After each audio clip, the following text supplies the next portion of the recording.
bienvenue dans le podcast Parole d'Histoire. Très bonne année 2024 à toutes et à tous, que cette année vous apporte de la santé, de la joie, de la paix et des réussites. En particulier pour la team Histoire, si vous préparez des concours ou des mémoires de master ou de thèse, une réussite dans ce que vous entreprenez. Et justement, on débute cette année 2024 avec des thèses toutes neuves, soutenues très récemment. J'ai proposé en décembre dernier un appel à participation pour de jeunes docteurs, vous êtes beaucoup à avoir répondu, il a donc fallu se restreindre aux thèses de 2023 et aux premières personnes qui m'ont écrit, toutes mes excuses pour les autres. On parle dans cette émission avec 7 jeunes docteurs de soulagement, de fatigue, d'entraide, de soutenance de thèse, de quoi réfléchir à un moment central dans un parcours d'historien et d'historienne. Je vous rappelle que si vous appréciez l'émission, vous pouvez vous abonner, la suivre sur la chaîne YouTube de Parole d'Histoire, laisser une note ou un commentaire toujours apprécié sur iTunes ou sur Spotify, et vous rendre sur le site parolehistoire.fr pour l'ensemble des 319 autres épisodes du podcast. Tout de suite, thèse toute neuve, belle année et très bonne écoute. Alors j'ai le grand plaisir d'être aujourd'hui avec 7 récents docteurs en histoire ou d'autres disciplines associées, parce que comme on va voir, il peut y avoir l'histoire peut être au cœur de projets de thèse qui portent sur des choses plus larges, avec qui on va essayer de discuter de cette expérience de la thèse toute fraîche, toute récente, de la soutenance, de ce que ça fait, de passer ce stade très important dans un cursus, dans une progression universitaire. Alors, il y a 7 personnes, je ne vais pas les présenter comme ça, mais je vais plutôt leur donner la parole aux uns aux unes et aux autres pour dire un mot de présentation, et puis ensuite, on va essayer d'échanger autour de ce moment. Alors, on va commencer avec Damien Acoulon. Damien, j'aurais 2 questions pour vous. La première, c'est quand est-ce que vous avez soutenu votre thèse, et puis sur quoi ça portait? Donc, bonjour et merci beaucoup pour cette invitation. Je m'appelle Damien Coulon et j'ai soutenu ma thèse le 9 décembre, très récemment, qui portait donc cette thèse sur les as de l'aviation, c'est-à-dire les pilotes qui, pendant la Première Guerre mondiale, ont abattu au moins 5 avions ennemis, donc c'est une base guerrière en un sens, pour observer ensuite ce qu'ils avaient fait de cette guerre, puisqu'ils étaient présentés comme des héros mis sur le devant de la scène en quelque sorte. Et donc de voir justement si cette mise en avant en tant que héros avait une incidence sur leur parcours après la guerre, et puis sur l'image plus généralement du chevalier de l'air qu'on a encore aujourd'hui présente dans nos sociétés. Alors, il va être aussi question de guerre pour la thèse d'Olivier Aranda, avec qui on avait déjà eu le plaisir de discuter, notamment de Master and Commander ensemble. Olivier, donc c'était quand et c'était quoi? Eh bien, c'était une soutenance de thèse le 2 décembre et ça portait donc pas sur la période impériale qui est traitée dans Master and Commander, mais sur la période juste avant, celle de la Révolution française. C'est une thèse sur la marine française pendant la Révolution et plus précisément donc sur ses aspects stratégiques, sa direction politique qui a été très critiquée. C'est le cœur de la thèse. On a toujours dit jusque-là que la marine de la Révolution française était catastrophique du fait de la méconnaissance des révolutionnaires du fait maritime et les aspects opérationnels. Donc, un peu une réhabilitation de la marine, mais en même temps, montrer qu'elle est plus conflictuelle, que sa direction est plus problématique, plus révolutionnaire, en gros, qu'on le pensait.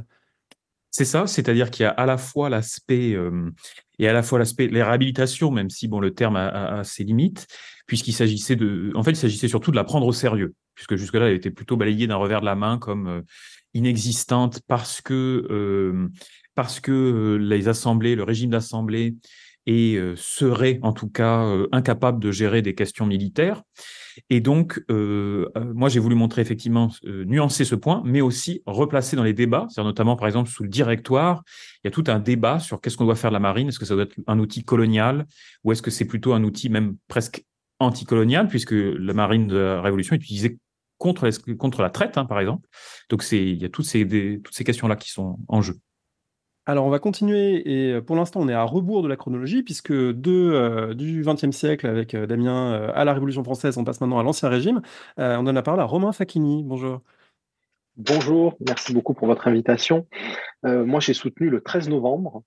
C'est une thèse qui portait sur le fait d'être marchande à Marseille sur un long XVIIIe siècle, donc du milieu du XVIIe siècle jusqu'aux prémices de la Révolution française. Et le but de cette thèse, c'était de s'interroger à la fois sur l'influence des activités portuaire de la ville de Marseille sur le travail des femmes dans le monde marchand, mais aussi sur la capacité des femmes en fait à construire aussi cet essor et cette mondialisation du port à cette époque-là. Merci beaucoup. On donne la parole à Pauline Mortas, qui a également récemment soutenu sa thèse. Bonjour, merci beaucoup pour l'invitation. Moi, j'ai soutenu du coup le 7 décembre dernier et ma thèse porte aussi sur des histoires de marché, mais de manière un petit peu différente. Je travaille sur le marché des objets liés à la sexualité en France entre les années 1880 et les années 1930.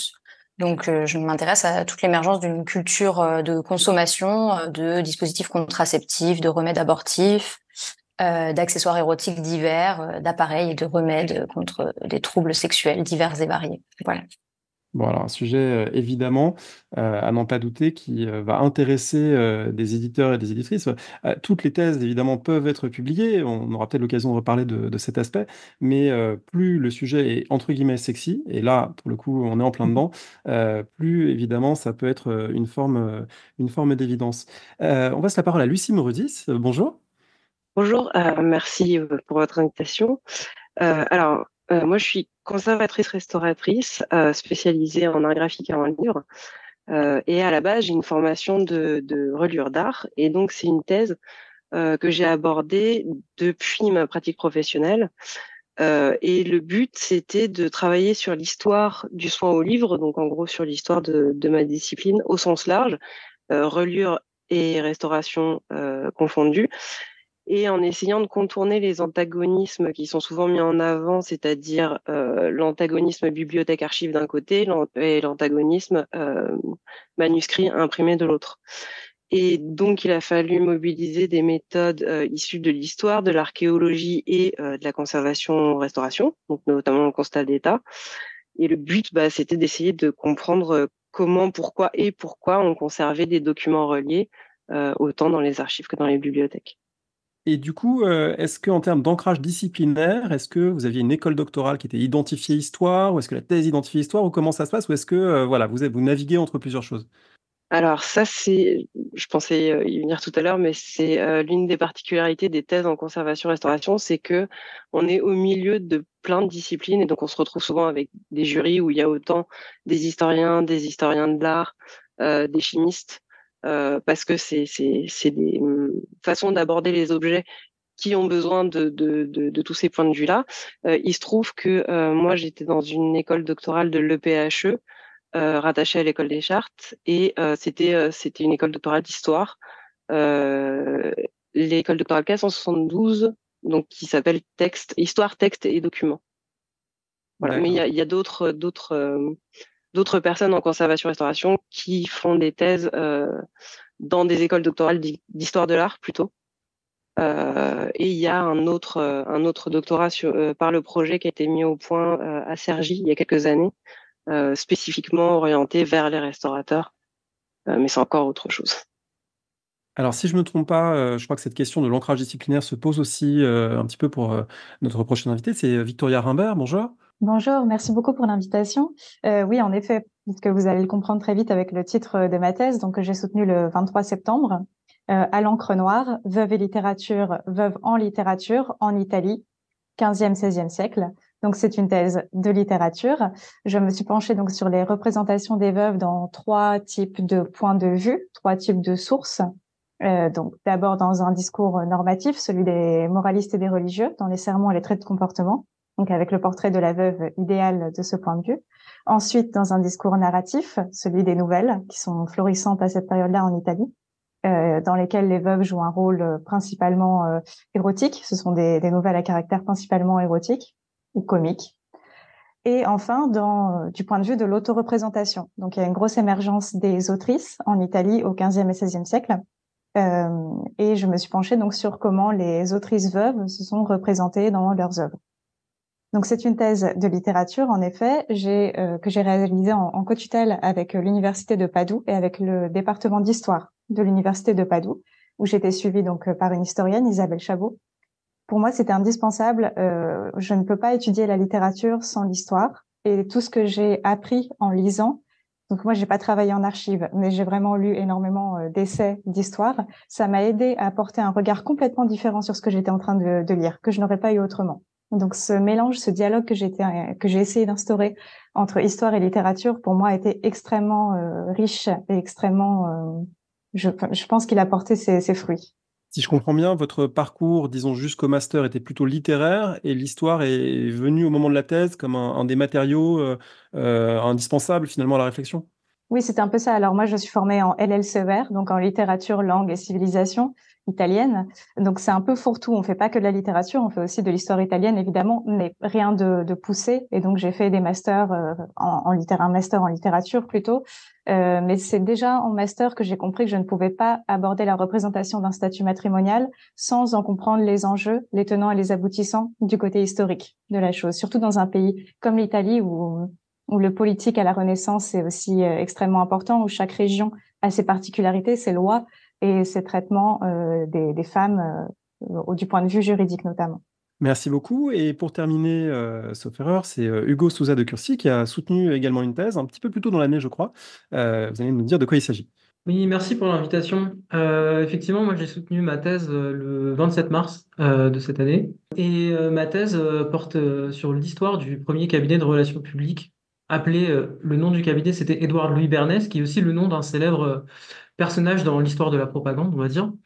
Et du coup, tout simplement, mon objectif c'était d'aller dans ses archives et de voir ce qu'il avait fait, hein. C'est vraiment un questionnement naïf. Et en fait, j'ai découvert une source, une mine en fait d'archives qui est déposée à la Library of Congress, donc à Washington.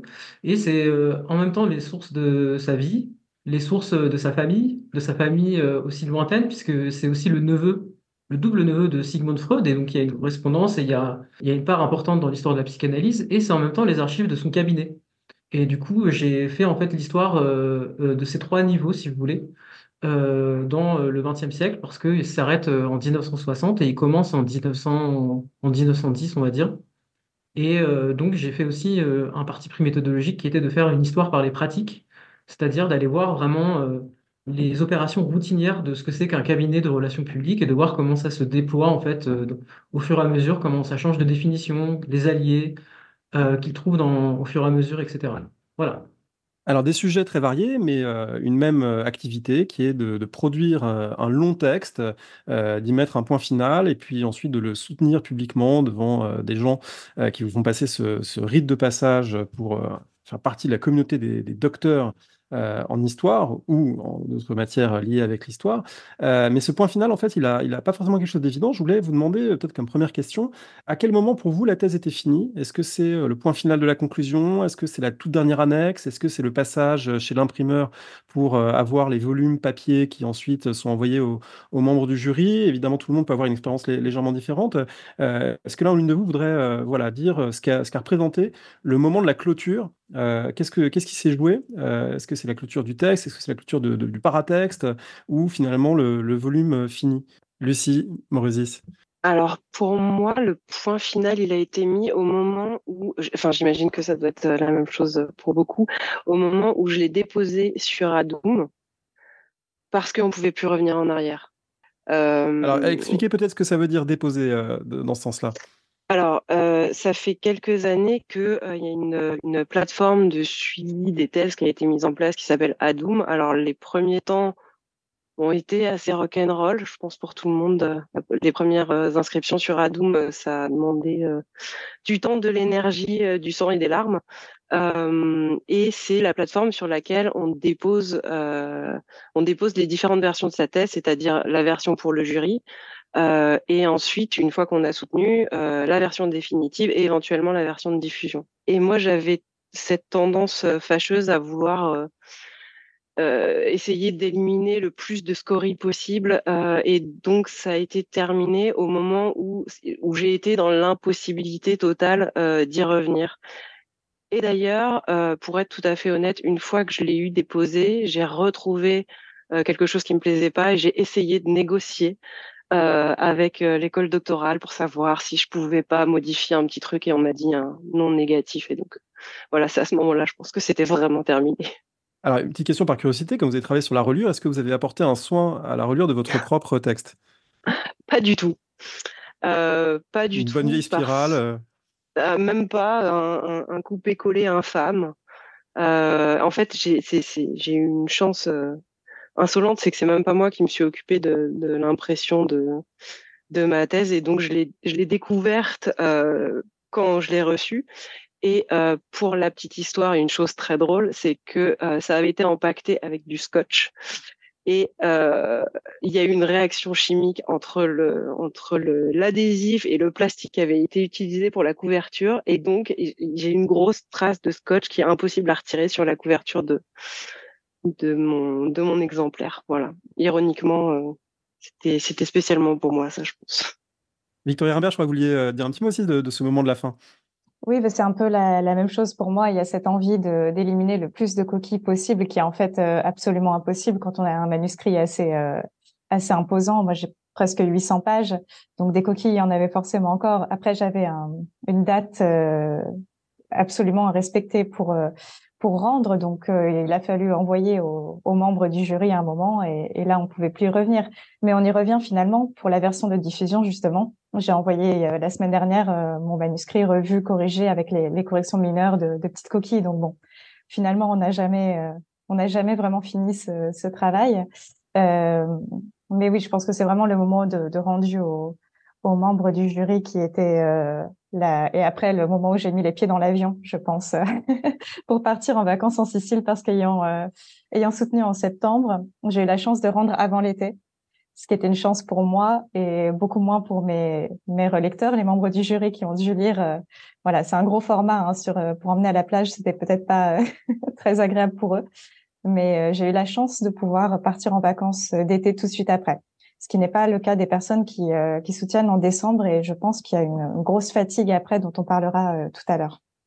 Oui, c'est soutenance en décembre. Peut-être qu'il y a des gens qui se posent la question. A priori, mais vous allez me corriger sur ce point, c'est des questions d'inscription, d'année d'inscription. C'est-à-dire qu'il faut soutenir avant une certaine date pour pas avoir à se réinscrire en nouvelle année de thèse. Du coup, il y a un peu le rush pour tout le monde, pour ceux qui finissent leur thèse, et aussi pour parfois les collègues qui font les soutenances avec 4, 5, 6 soutenances au mois de décembre. Donc, c'est toujours une période assez fatigante. Pauline Mortas, sur cette fin de thèse.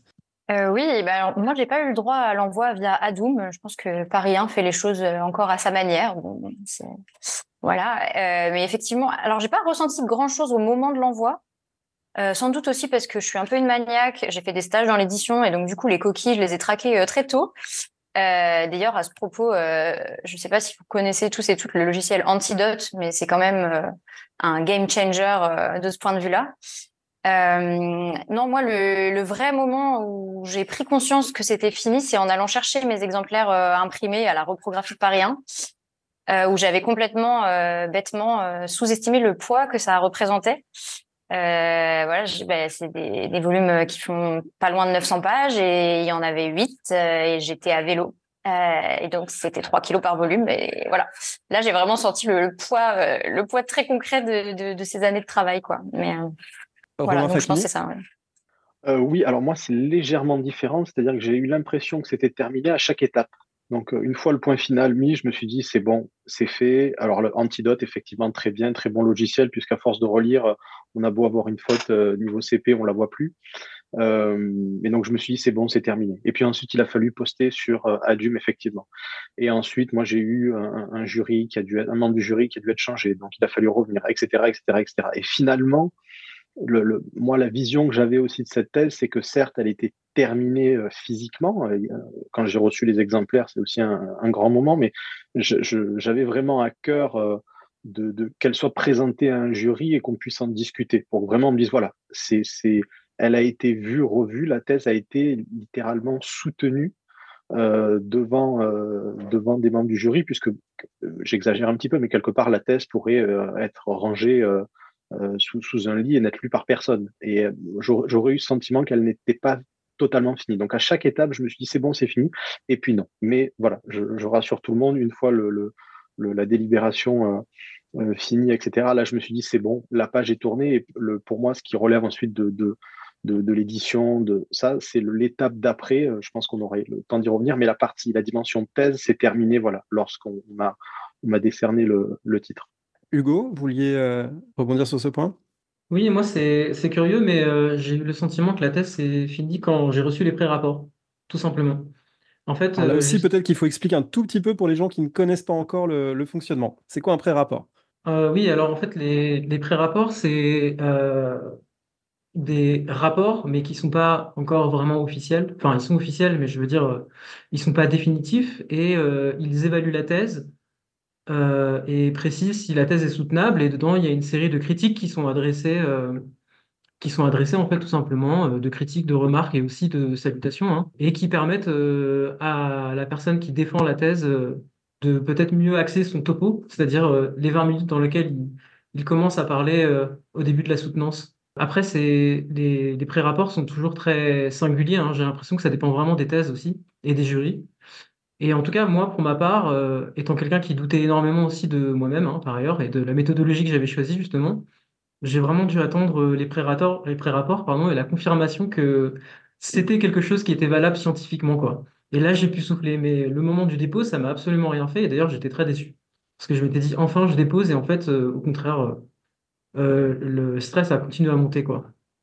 Alors, c'est des moments évidemment qui sont différents pour chaque personne, parce que avoir les volumes physiques, ça peut être aussi parfois pour son entourage la concrétisation que ce n'était pas des années vides, il y avait bien quelque chose qui en est sorti physiquement qu'on peut montrer. Je pense que ça peut être important aussi de matérialiser la thèse, pas forcément pour soi, mais pour l'entourage qui a parfois du mal à saisir ce qu'est un travail de doctorat, ça peut jouer un rôle.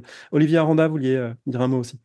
Oui, sur ce qui est de l'achèvement de la thèse. Alors, moi, j'ai un moment qui m'a frappé. C'est pas un moment qui correspond exactement à la fin, mais pour moi, un tournant, ça a été le moment où je me suis rendu compte que j'allais y arriver, en fait.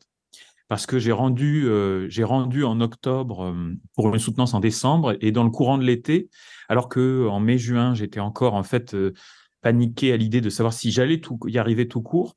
Dans le courant de l'été, j'ai compris que si je continue d'avancer à ce rythme-là, j'allais y arriver.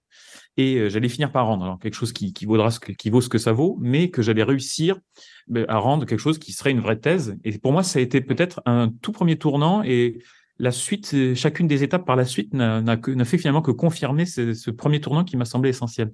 Damien Coulon?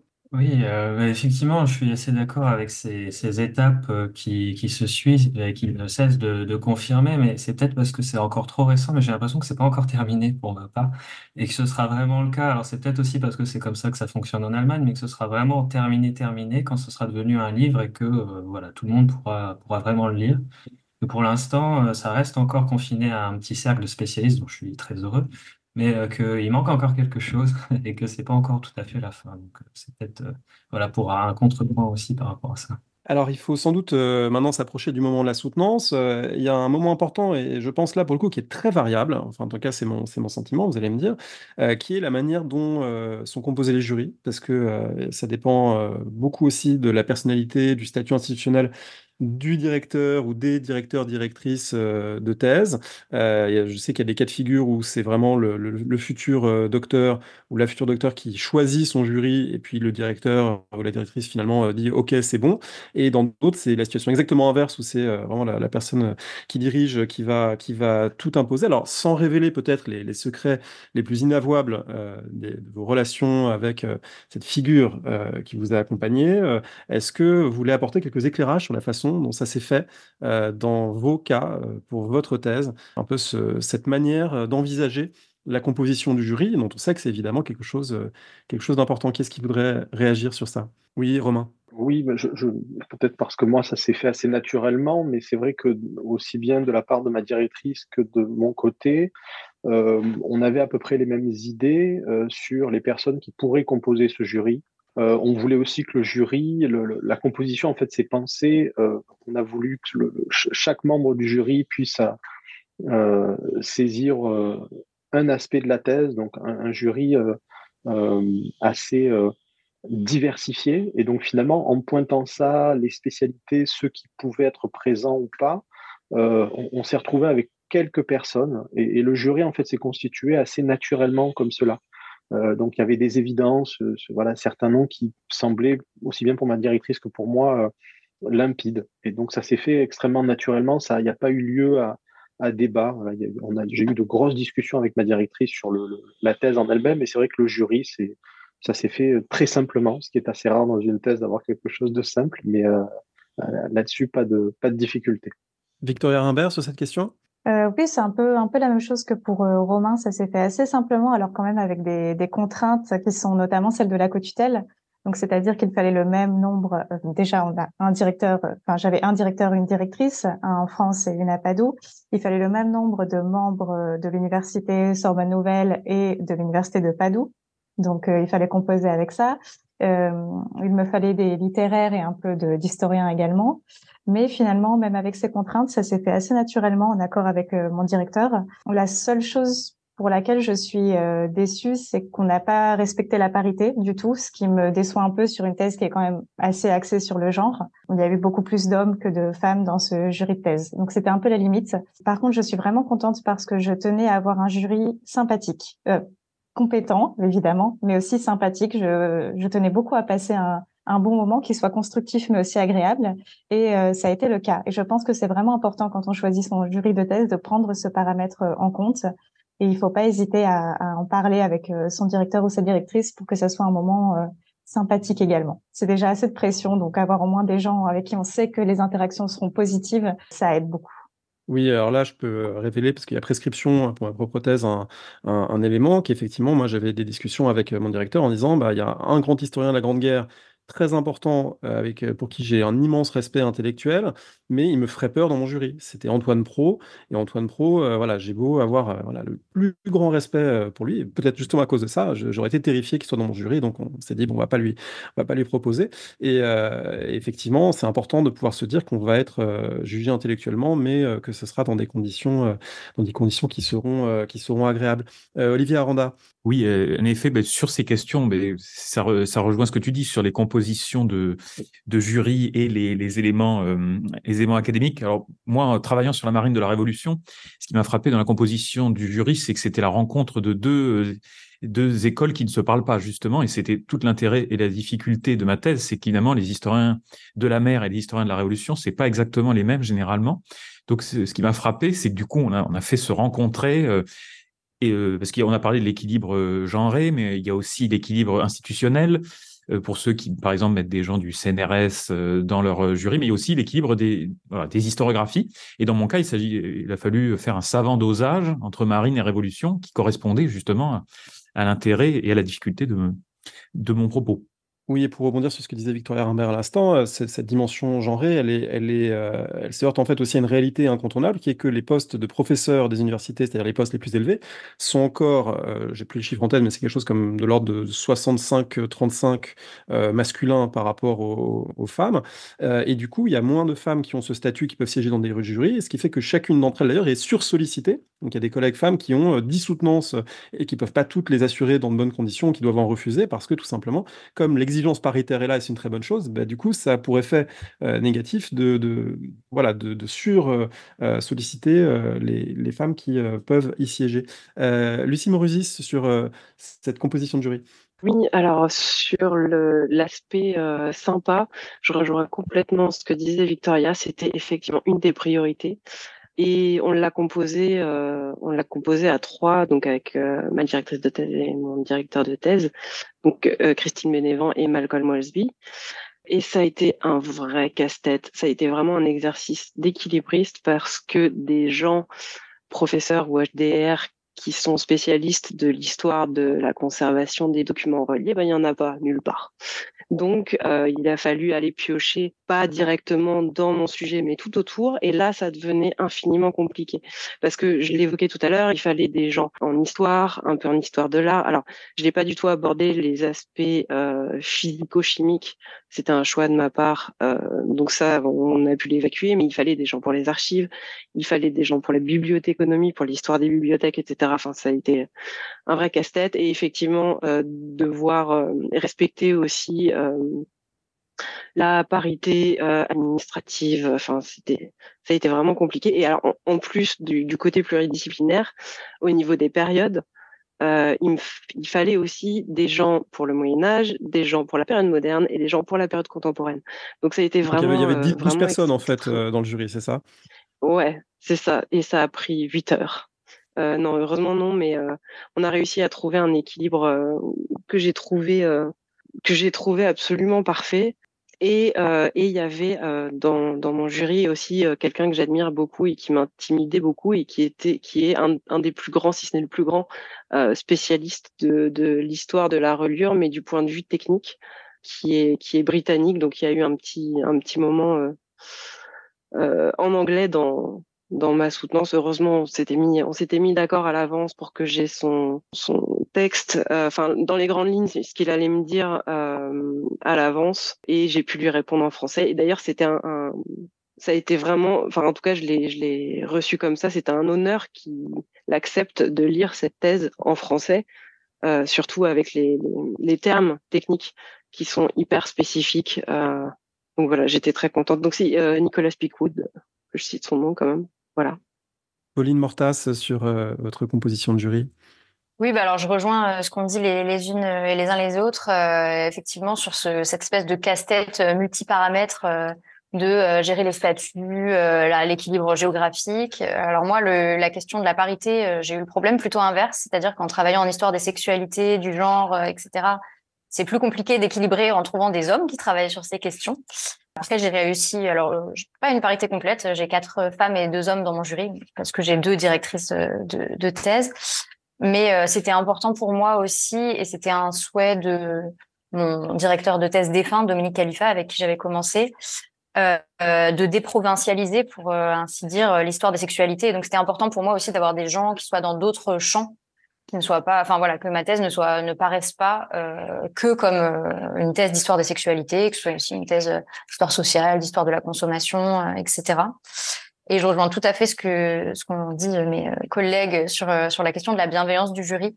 Je pense que c'est tellement un moment jalon dans un parcours que ce serait très dommage de se le gâcher en passant un très mauvais moment devant sa famille, ses amis, ses collègues. Il y a aussi cette question du public qui rentre en compte.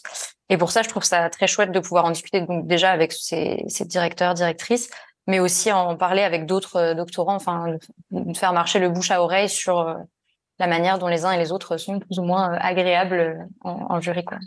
Il y a sans doute un élément intéressant, mais on va reparler de la soutenance, mais même dans la composition des jurys, c'est que, au fond, on peut jamais trouver 5 ou 6 spécialistes, parce que c'est vous qui êtes les spécialistes, au bout de 4, 5, 6 ans à travailler sur un sujet. En fait, personne n'est aussi spécialiste que vous de votre sujet, et donc finalement, c'est très logique d'ouvrir, parce que, au fond, c'est ça que va servir cette thèse, c'est justement de faire dialoguer un sujet très pointu avec des gens qui en sont moins familiers, mais pour qui ça parle dans un champ beaucoup plus large.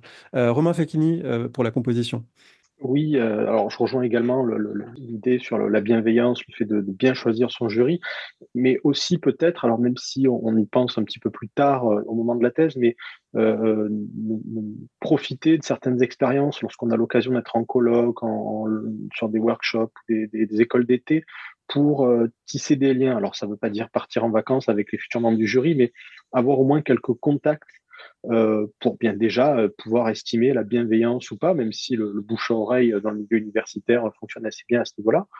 Mais voilà, et pour essayer déjà de se dire, bon, peut-être que telle personne pourrait convenir à mon jury. Moi, je sais que mon jury, finalement, je l'ai constitué d'une certaine manière tout au long de mes années de thèse. Ce sont des gens que j'ai rencontrés au fil des années. Donc voilà, ne pas hésiter dès le départ, même si les choses évoluent. Enfin, je veux dire, il y a beaucoup de choses qui se passent dans une thèse, même celles qui sont rédigées plus vite. Mais voilà, prendre des éléments petit à petit et créer du lien dans tout ce que ça peut avoir de positif. Damien Coulon, je crois que vous étiez aussi en situation de co-tutelle, avec voilà, les particularités que ça implique pour une composition de jury. Oui, alors, en effet, il y avait vraiment les mêmes problèmes qu'a rencontré Victoria, c'est-à-dire l'équilibre moitié-moitié, sans essayer de faire un jury trop gros. Bon, finalement, on était quand même 8, mais ça s'est fait assez naturellement côté français, puisque il y avait évidemment ma directrice, mon rapporteur, un spécialiste de l'aviation, et puis les membres de mon comité de suivi de thèse, qui m'avaient donc suivi sur l'ensemble de mes années de thèse. Pour la partie allemande, c'était un peu plus compliqué, puisqu'il fallait à la fois trouver des spécialistes allemands du sujet, qui étaient en mesure de lire le français, puisque c'était aussi la limite, hein, quand on rédige en français sur des pays étrangers et qu'on veut être lu à l'étranger aussi. Ça suppose donc de trouver les compétences, et comme vous le disiez, le facteur genre là est aussi pas forcément une limite, mais donc ce sont des personnes qui sont très sollicitées parce qu'elles ont beaucoup de compétences, mais du coup elles ont aussi peu de disponibilité. Donc ça a été un peu plus complexe pour la partie allemande, mais finalement on a réussi à faire un jury très équilibré et aussi très bienveillant, et c'est là je rejoins tous mes camarades pour dire que c'est vraiment essentiel pour la réussite du moment. Oui, Hugo Souza, pour rebondir sur cette question.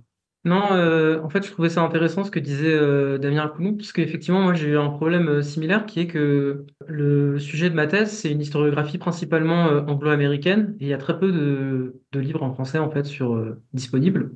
Et du coup, il y avait un espèce d'équilibre en trouver des américanistes français et des américanistes états-uniens, et c'était pas si facile que ça, on a trouvé finalement. Et il y avait un autre élément aussi, peut-être plus stratégique, qui était que moi je souhaite jongler entre deux disciplines, l'histoire et les sciences de l'information et de la communication. Et du coup, il fallait trouver un jury composé de 22 et de 71, qui sont les 22 c'est pour l'histoire et 71 pour sciences de l'information et de la communication. Et du coup, c'était effectivement pas très simple à ce propos.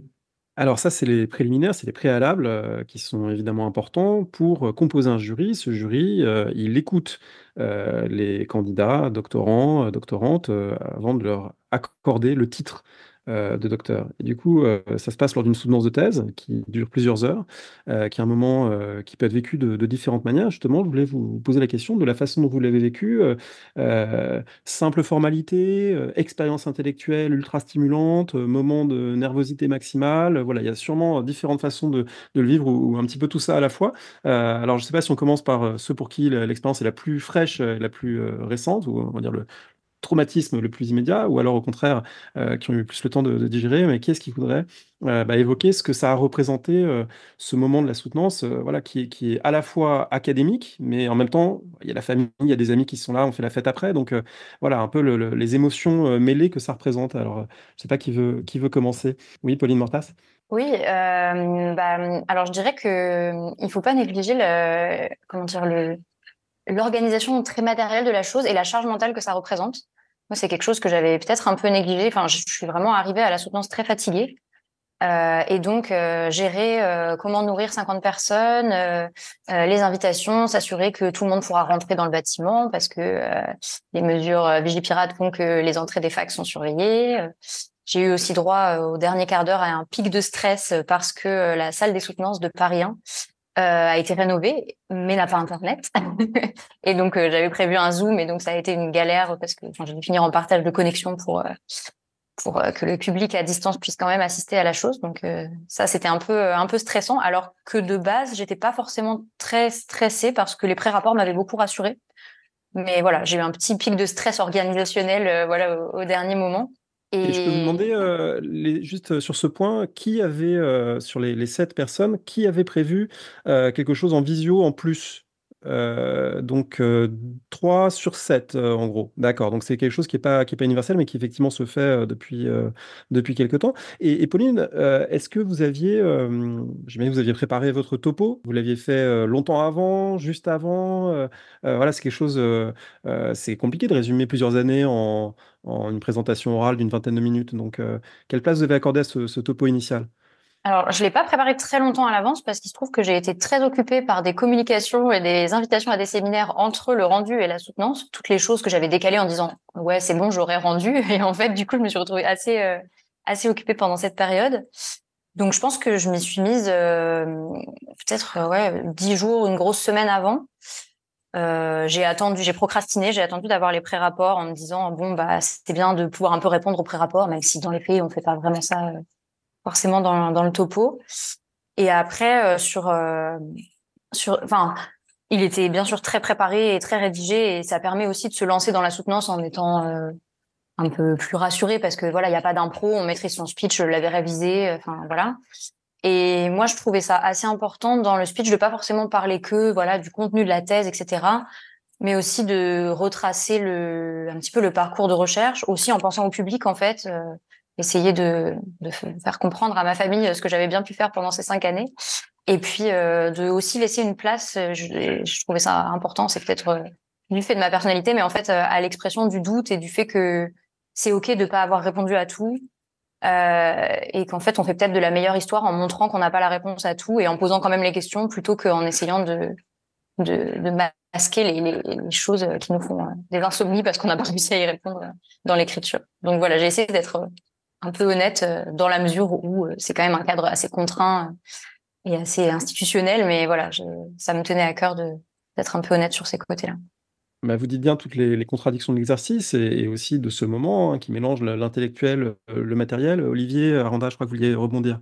Oui, en effet, parce que moi, ce qui m'a beaucoup frappé, c'est que j'avais presque l'impression qu'au moment où la soutenance commençait, le plus dur était fait. Parce que chacun est comme il est, mais moi, je suis très stressé par les questions matérielles.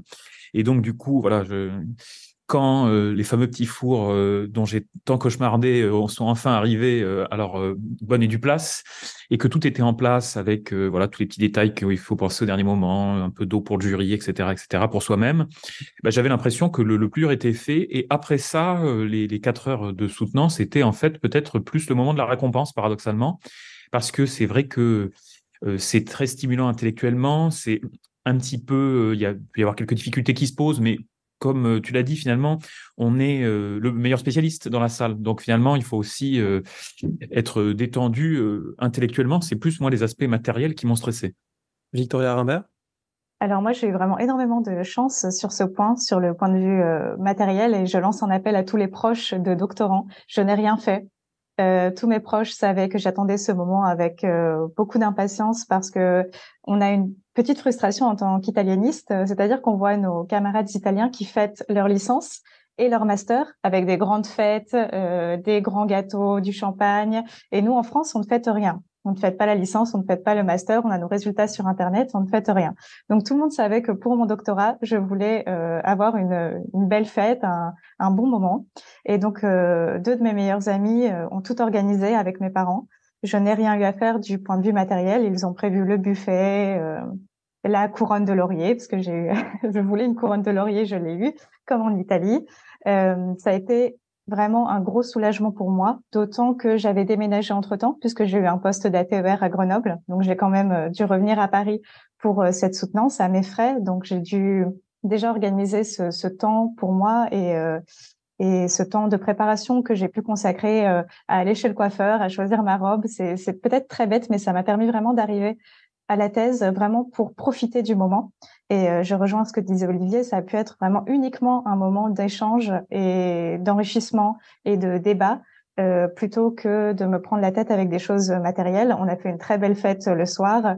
Un autre conseil que je donnerais aux doctorants, je pense, et à ceux qui vont soutenir, c'est d'essayer de manger pendant le buffet, parce que souvent on discute avec tout le monde.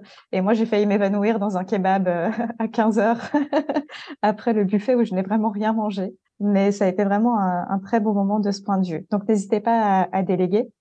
Et si je peux dire quelque chose sur le discours de soutenance rapidement, pour moi, c'était important aussi que ça soit un moment très personnel. Donc, comme disait Pauline, je vais parler de mon parcours énormément.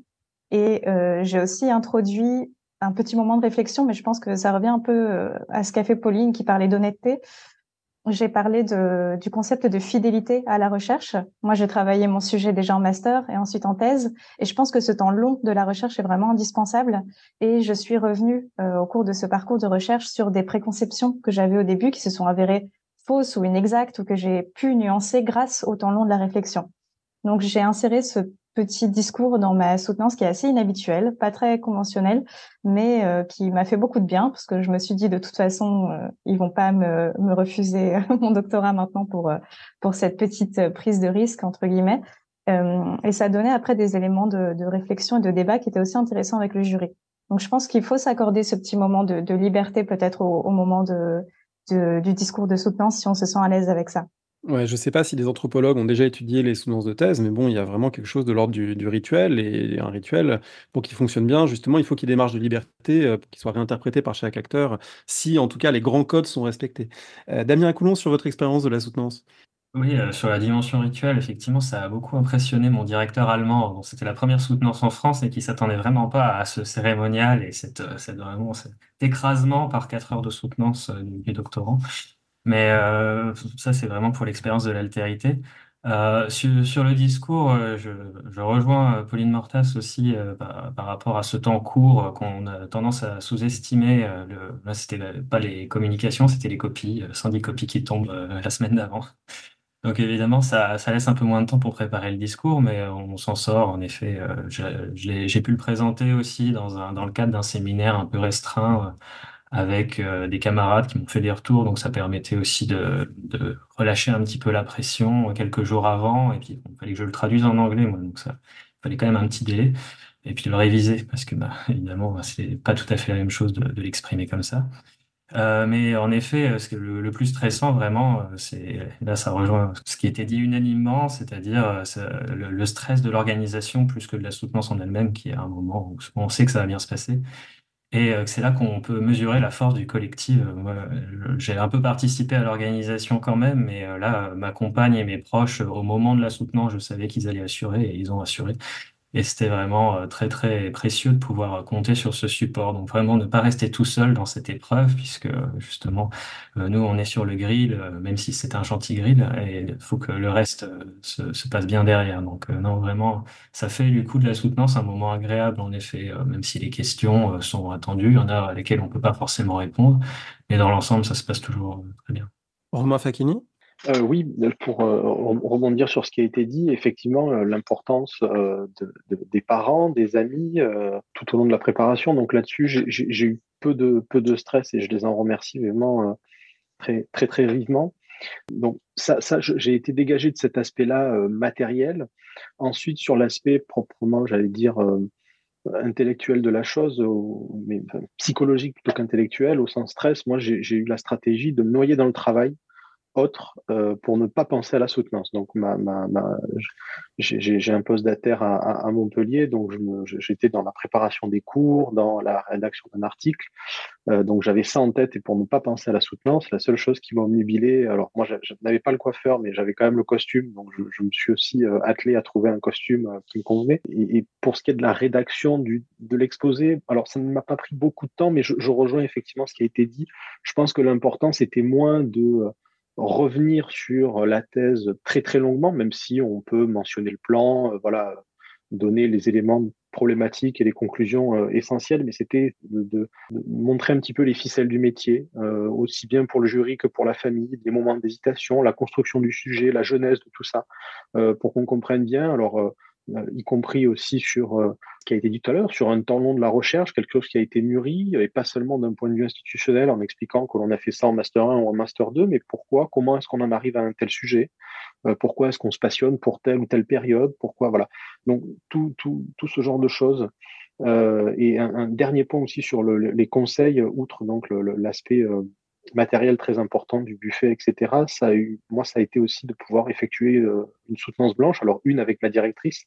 Alors, quand je dis soutenance blanche, je n'ai pas fait plusieurs fois 4 heures, hein, mais au moins de pouvoir présenter mon exposé pour pouvoir avoir des retours sur ce point.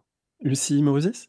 Oui, alors moi, un peu de la même façon que Olivier, il me semble, j'ai abordé la soutenance avec une quantité de stress assez phénoménale parce que je ne me sens pas et je me suis jamais sentie comme une très grande oratrice. Je sais pas si ça vient de la profession.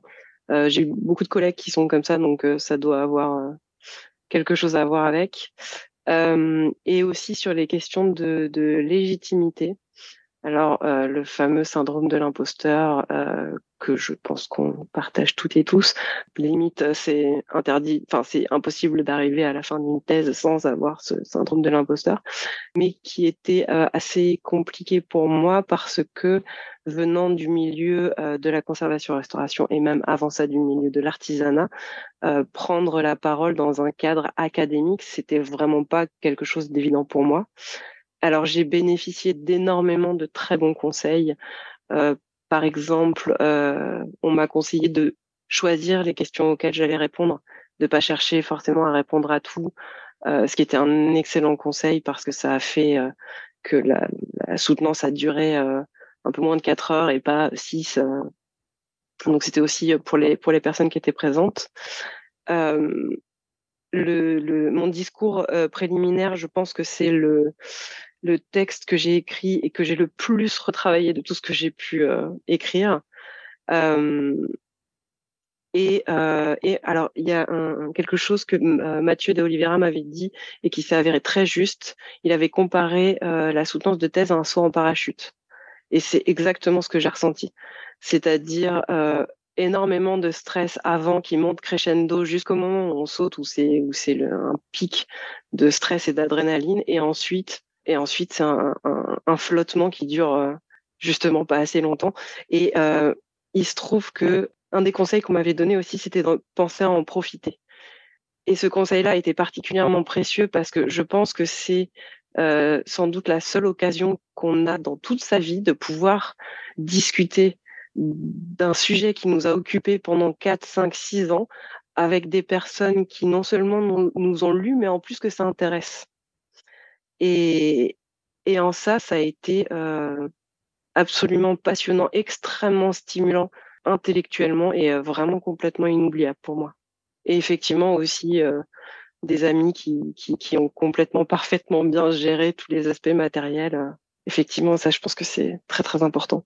Hugo Souza de Gursi, je vous donne la parole pour rebondir à votre tour et puis peut-être relancer sur une question que vient d'aborder Lucie Morgier, c'est-à-dire sur finalement ce qui s'est joué pour vous durant la soutenance. Est-ce que il y a des questions qui ont pu vous surprendre, vous stimuler? C'est-à-dire, est-ce que ce moment, au-delà effectivement de la préparation matérielle, de l'émotion, du fait que c'est une étape, un rite, etc., est-ce que il y en a pour qui il s'est joué quelque chose de supplémentaire pour vraiment la discussion de fond et vous faire avancer ensuite, y compris pour retoucher ou revoir complètement quelque chose, de votre travail ou, pour, voilà, avancer intellectuellement. Hugo, est-ce que vous voulez, rebondir? Bah oui, oui, surtout que ça fait vraiment écho à comment j'ai vécu moi ma soutenance, c'est-à-dire que je me suis mis une énorme pression. Et effectivement, le côté matériel, etc., a été assez difficile pour moi à organiser. J'avais des amis, etc., qui m'ont aidé, mais quand même, ça m'a stressé.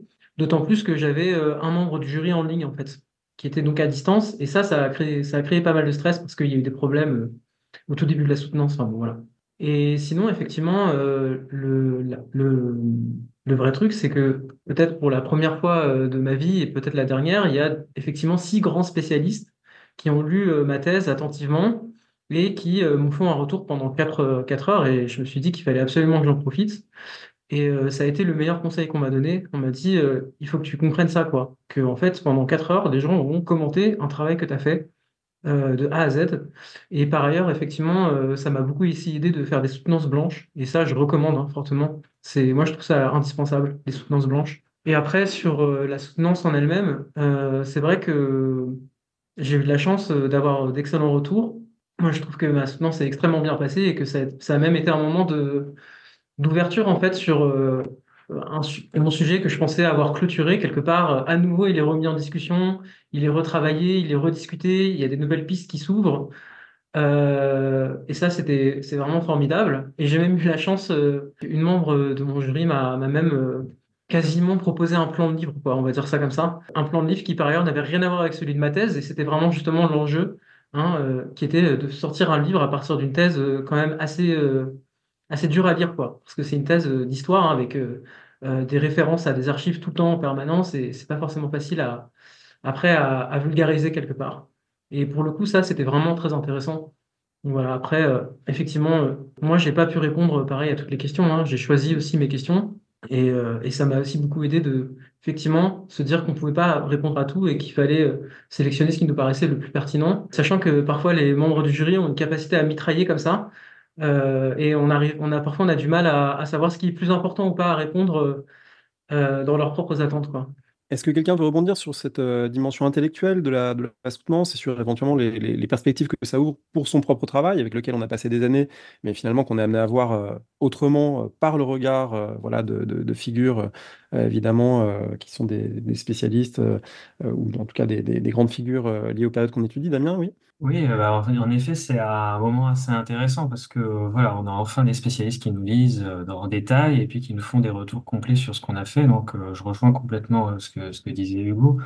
Euh, les questions qui nous sont posées, enfin moi personnellement, elles vont m'aider à retravailler le manuscrit. Et pour le reste, les commentaires positifs qui ont été faits, c'était aussi une validation. Et là, c'était vraiment justement par rapport à ce syndrome de l'imposteur dont parlait Lucie tout à l'heure. C'était aussi un moment où on se dit, bon, finalement, je suis pas complètement à côté de la plaque. J'ai quand même travaillé correctement. Et donc, voilà, ça permet aussi de partir plus serein sur la suite. Enfin, moi, vraiment, j'ai senti ça aussi comme un grand moment pas de confirmation non plus. On va pas gonfler le melon, mais dire que voilà, c'est quand même, on prend conscience aussi que on n'est plus tout à fait des étudiants et qu'on a quand même réalisé un travail qui mérite d'être lu. En tout cas, les commentaires qui sont faits dessus, ça prouve que s'ils sont positifs, que c'est bien passé. Sur la question des aléas, j'ai oublié de préciser, mais ça pourra détendre peut-être des gens. Mais bon, il y a des micros qui n'ont plus de batterie en cours de soutenance, c'est pas très grave. Et moi, j'avais la voix cassée, donc voilà, on peut soutenir dans toutes les conditions. Alors, je peux témoigner qu'on peut soutenir dans toutes les conditions, puisque durant ma soutenance, la salle a été évacuée au bout de 3 interventions et avant les 2 dernières par une alerte à la bombe sur le campus de Montpellier 3, à une époque de grève étudiante assez intense. Et donc, on a fini dans un préfabriqué. Donc, c'était assez déstabilisant, mais ça s'est bien fini quand même. Donc, effectivement, tout peut arriver à ce moment-là. Je ne sais pas s'il y a d'autres réactions sur ce caractère de stimulation intellectuelle. Victoria Rimbert, peut-être? Oui, alors les échanges avec le jury sont vraiment très intéressants, je trouve. Moi, ce que ça m'a permis beaucoup de faire, c'est de prendre conscience de ce qui était le plus intéressant dans ma thèse et de ce qui était peut-être un petit peu plus divulgatif et moins neuf.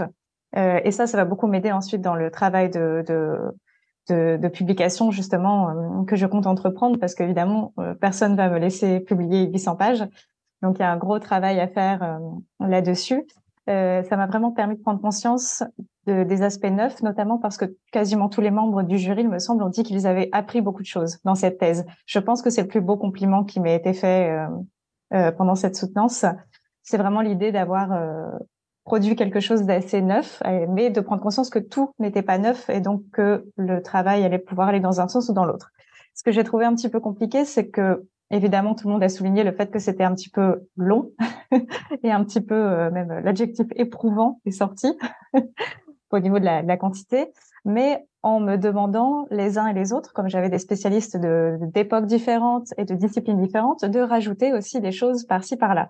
Donc, je couvre déjà le 15e et le 16e siècle, mais on m'a dit que ça aurait été bien d'aller voir en gros jusqu'au 5e, alors que j'ai déjà fait un travail sur la littérature antique. Évidemment, les 16e m'ont dit qu'il aurait été mieux d'aller jusqu'à la fin du 16e. Donc, c'est un peu difficile à ce moment-là, j'ai trouvé, de savoir. En fait, chacun essaye de se tirer à soi. Les historiens essaient de me dire que j'aurais dû faire peut-être plus d'histoire aussi, d'aller voir ce qui se passait pour les veuves en France et dans d'autres régions européennes. Donc, chacun essaie de tirer un peu la couverture à soi, et ce sont plein d'éléments qui sont très intéressants. Donc, il faut vraiment tenir en compte. Mais je pense qu'il faut aussi garder le cap un peu sur ce qu'on a fait, et que tout ça peut être un peu retravaillé ensuite dans des projets annexes et pas forcément dans un travail de publication ou quand on retravaille sur la thèse, en tout cas. Romain Facchini. Je rejoins ce qu'a dit Lucie tout à l'heure sur le fait que ça soit un son parachute, et je pense que c'est aussi une manière de l'aborder. Moi, je sais que j'ai beaucoup relu, ce qui en fait c'est avéré complètement inutile, mais j'ai beaucoup relu d'ouvrages, etc. En fait, c'est pour se rassurer très simplement.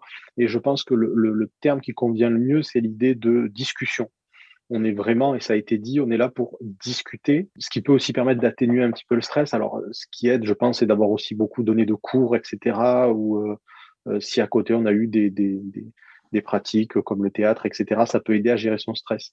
Mais cette discussion, et ça revient à ce qu'on a dit tout à l'heure, elle aide aussi, à mon sens, à se situer par rapport à ce moment de la soutenance et à l'avant ou l'après-thèse.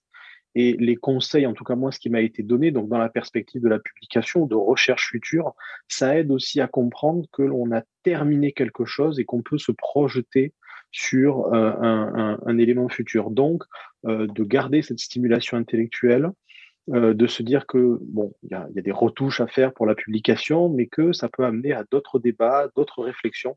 Et je pense que c'est là aussi où on prend conscience de la soutenance comme événement, alors qui n'est pas une fin en soi, mais qui est un moment dans une carrière de chercheur, si tant est qu'ensuite elle aboutit sur une titularisation. Mais c'est à ce moment-là où on se situe, on comprend qu'on fait partie d'une grande famille, alors certes à son niveau, mais on arrive à regarder finalement tout le temps qui est passé et à saisir le travail qui a été mené. Et finalement, là aussi ça a été dit, mais à quel point on a pu apporter aussi sa petite pierre à l'édifice, et de se dire, bon, eh bien, cette satisfaction, en tout cas moi ça a été la mienne, c'était de me dire, voilà, mon jury a apprécié ce travail-là, j'ai appris des choses à mon jury, encore une fois très modestement, mais les études sont terminées, si l'on peut dire, la thèse a été finie, et maintenant on se projette sur la suite, que ce soit des publications ou autre. Lucie Moruzis. Oui, sur cet aspect discussion qu'évoquait Romain à l'instant, je crois que le moment que j'ai préféré pendant cette soutenance, c'est le moment où c'est parti en vrille. C'est-à-dire que Étienne Hanheim réfléchissait sur le sens du re dans le terme reliure. Est-ce que ça signifiait que on revenait à nouveau une seconde fois sur un objet ou pas? Et en fait, je me suis tournée vers Christine Bénévent, qui est ma référence étymologie, pour l'interroger elle sur ce qu'elle en pensait. Et en fait, elle a commencé un peu à réfléchir tout haut, et puis ça a rebondi entre les membres du jury. Et en fait, à ce moment-là, c'était vraiment une vraie discussion, c'est-à-dire que le côté très formel, très strict, avec la circulation de la parole qui est très contrôlée, a volé en éclats pendant quelques minutes autour d'un tout petit élément. Et bon, les choses se sont très vite reprises, mais je crois que c'est le moment où c'était enfin l'apothéose de cette fameuse discussion où vraiment ça se sentait que on avait tous envie de discuter ensemble de cette question-là. D'autant plus intéressant qu'Étienne Hanheim, qui a raconté dans un livre sa propre soutenance, qui pour lui a été très décevante justement parce qu'il n'y avait pas eu de discussion de fond. Il en a tiré une expérience assez amère, donc c'est très bien symétrique que ce soit passé ainsi.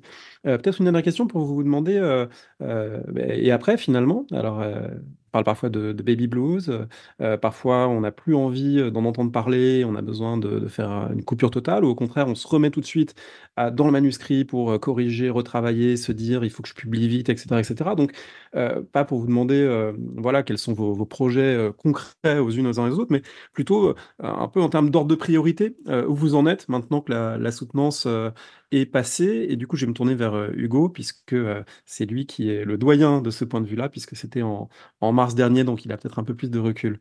Oui, ben, en fait, moi, je me suis mis une énorme pression en me disant il faut que je publie immédiatement. Et évidemment, ça a été contre-productif. En fait, j'ai pas du tout réussi à replonger dans ma thèse après. Je pense que c'est plutôt sage de laisser un peu de temps passer. Et je me suis du coup concentré sur eh bien, le marché de l'emploi, qui est en fait la chose très dure après la soutenance finalement que je découvre. Enfin, moi, personnellement, c'est mon expérience. Je trouve ça pas très joyeux, quoi. Et du coup, projet de postdoc, j'ai un mater, etc. Enfin, la campagne de qualification, etc., etc. Et là, je me replonge que maintenant, en fait. Donc, j'ai soutenu en mars, et c'est que maintenant, à partir de janvier, que je vais replonger dans le manuscrit et essayer de tirer quelque chose, quoi, de tout ça. Après, j'ai envoyé des propositions à des maisons d'édition, etc. Mais bon. Olivier Aranda?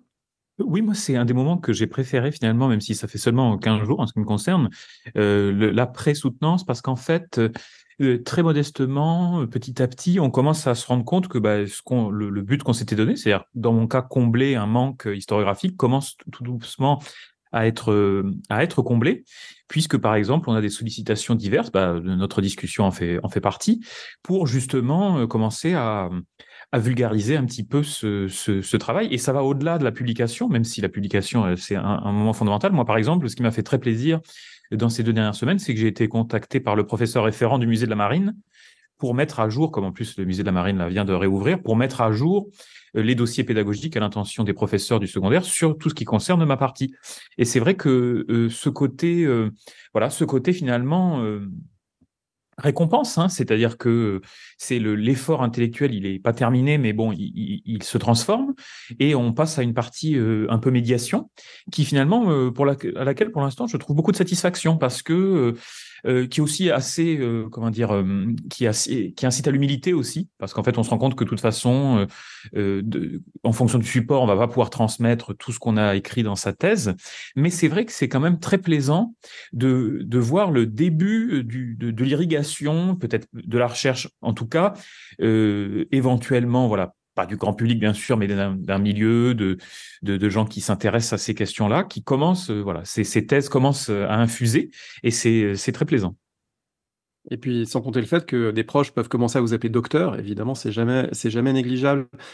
Sur ce moment qui effectivement fait basculer, alors c'est intéressant parce on a parlé de l'expérience intellectuelle, il y a évidemment en filigrane la question du statut institutionnel professionnel, et évidemment, c'est pas simple parce qu'on connaît les conditions du marché du travail universitaire qui sont pas simples, mais il y a aussi, on pourrait dire simplement, l'aspect de légitimation dont parle Olivier Aranda, qui est que une fois qu'on est docteur, on est d'une certaine manière plus le même interlocuteur ou la même interlocutrice pour toute une série de gens qui vont s'adresser à vous différemment parce que vous avez ce titre. Vous n'êtes pas fondamentalement une personne différente de 15 jours plus tôt, mais ça donne une légitimité qui est sans doute pas tout à fait la même. Victoria, je crois que vous vouliez rebondir aussi.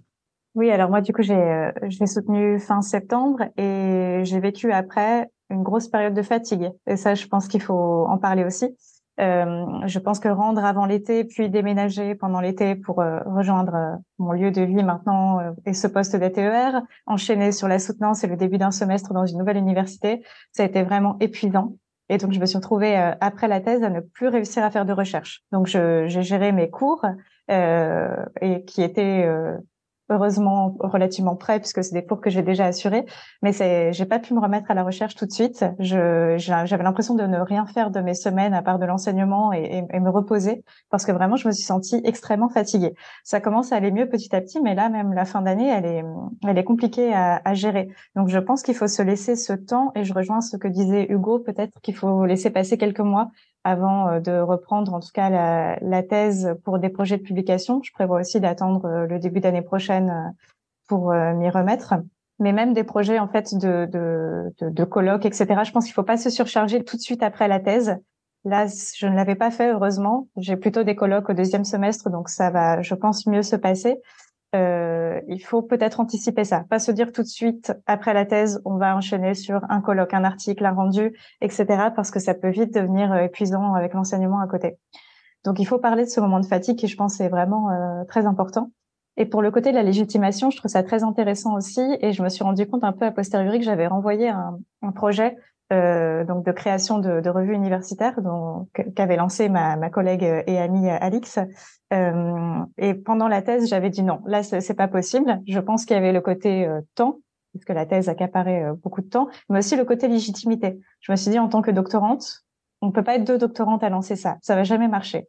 Et juste après la soutenance, je lui ai dit c'est parti, on commence. Et comme vous disiez avant, j'étais pas la même personne, enfin j'étais la même personne que 15 jours avant.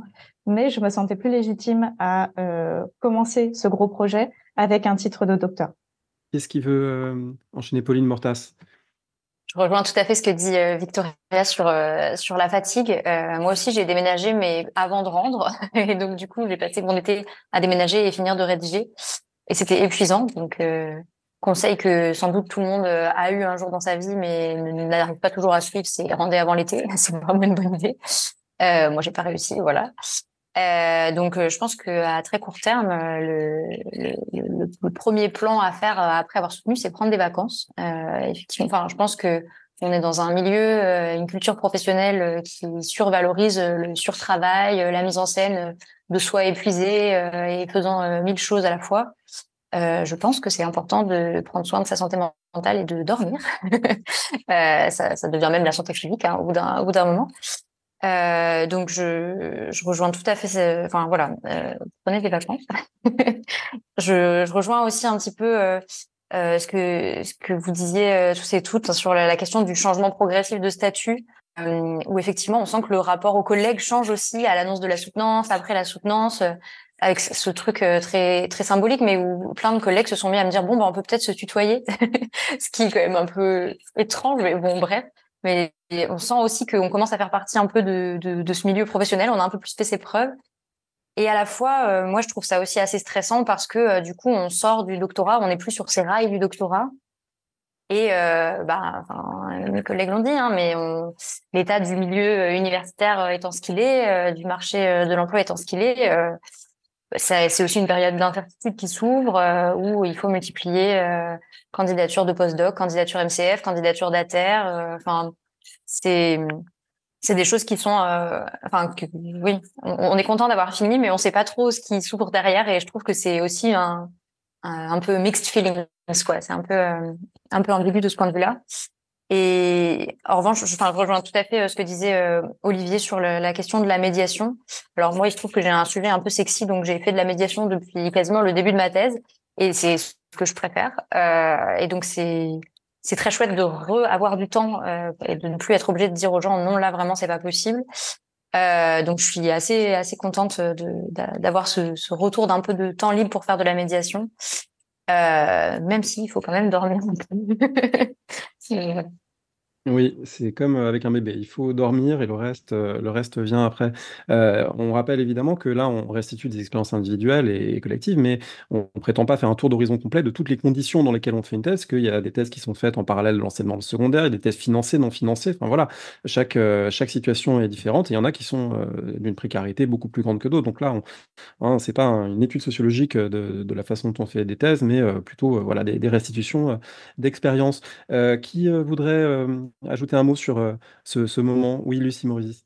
Oui, sur l'après-thèse, donc comme Victoria, j'ai soutenu en septembre, pardon, et j'ai eu la chance de pas avoir tellement à me poser la question de quoi faire après, puisque j'étais déjà en poste à l'atelier de reliure et de restauration des Archives nationales. Je suis complètement d'accord avec Pauline, il faut dormir après, sauf que j'avais pris énormément de mes congés pour terminer la rédaction et préparer la soutenance, donc j'avais plus beaucoup de congés, donc j'ai pas pris de vacances juste après. Et effectivement, là, on arrive à la fin de l'année et c'est dur, c'est vraiment dur. Il va falloir que les vacances arrivent. Et alors, juste après la soutenance, j'ai eu très vite aussi beaucoup de propositions de cours, de formation, de séminaires, effectivement, d'occasion de mettre en valeur le travail effectué depuis 6 ans. Donc, évidemment, j'ai dit oui à tout. Dont des choses qui sont arrivées assez vite. Donc, je me suis remise très vite à l'ouvrage et c'est seulement peut-être un mois et demi après, un petit moment de creux, que je me suis pris le petit postpartum où on m'avait beaucoup mise en garde. Je sais pas si ça vous est déjà arrivé les unes les uns les autres. On m'avait beaucoup mise en garde sur enfin l'appel d'air, le moment de relâchement d'après soutenance. Et en fait, euh, pour moi, il n'est pas arrivé tout de suite. Et en fait, il est arrivé au moment où j'ai arrêté de me méfier.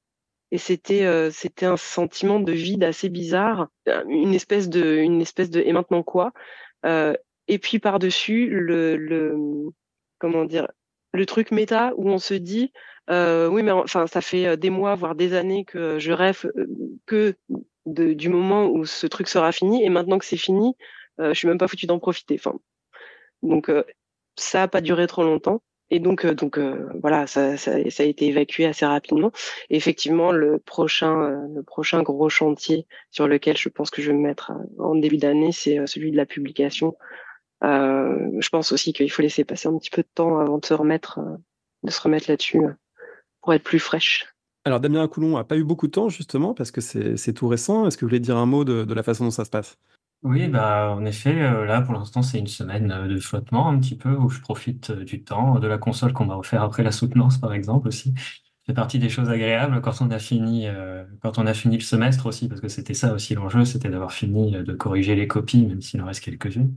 Donc là, j'attends aussi les vacances avec impatience. Et après, je me dis aussi qu'il va falloir enchaîner, parce que je suppose que c'est le cas aussi de mes camarades qui ont soutenu fin novembre, début décembre. C'est-à-dire qu'on soutient à ce moment-là parce que va y avoir la campagne de qualification pour les postes de maître de conférence. Et même s'il y en a peu, bon, moi j'ai l'intention en tout cas d'essayer d'être recruté. Et donc c'est un enjeu, il va falloir faire les dossiers pour la qualification, puis ensuite pour les postes. Donc on va pas, enfin j'ai l'impression que je vais pas avoir beaucoup de temps non plus pour me reposer. Par ailleurs, donc oui, il va s'agir de se reposer efficacement à Noël pour ensuite être de nouveau efficace à la rentrée. Mais en effet, le manuscrit, je pense pas pouvoir le retoucher prochainement. Et tant mieux à la limite. Romain Facchini?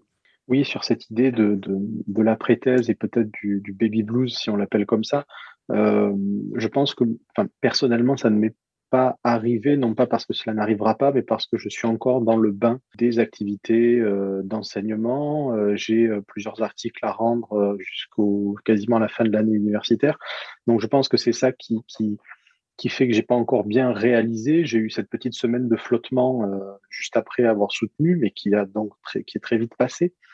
Et ce qui m'a aussi aidé, c'est de retourner en fait très vite aux archives. Ça, c'est mon appétence pour me dire bon, qu'est-ce qu'on fait après sur voilà, quelle nouvelle piste on peut aller explorer. En revanche, j'appréhende un peu le terme peut-être un petit peu fort, mais la fin d'année universitaire, lorsque voilà, la campagne aussi pour devenir maître de conférence sera passée.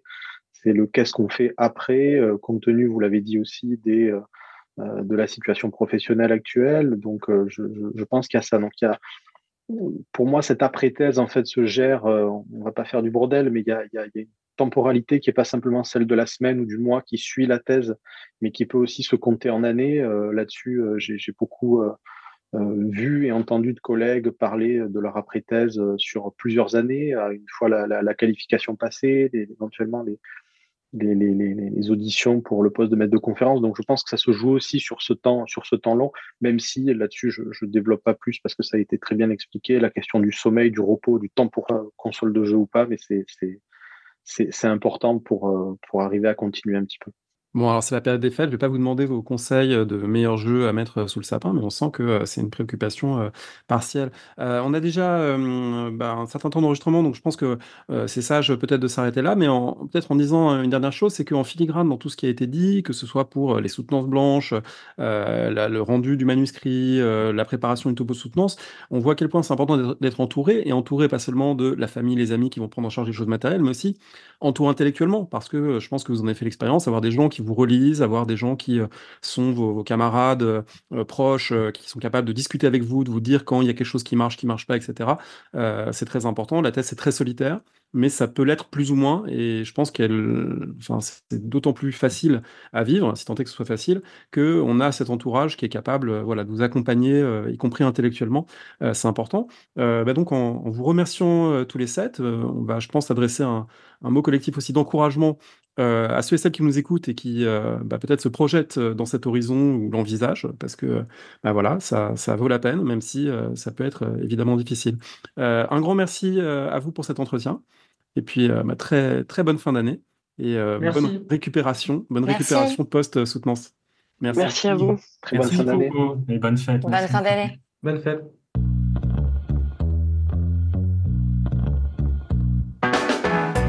Merci de nous avoir écoutés. Rendez-vous sur le site www.paroledhistoire.fr pour toutes les informations sur le podcast, pour vous abonner, écouter ou télécharger les autres émissions.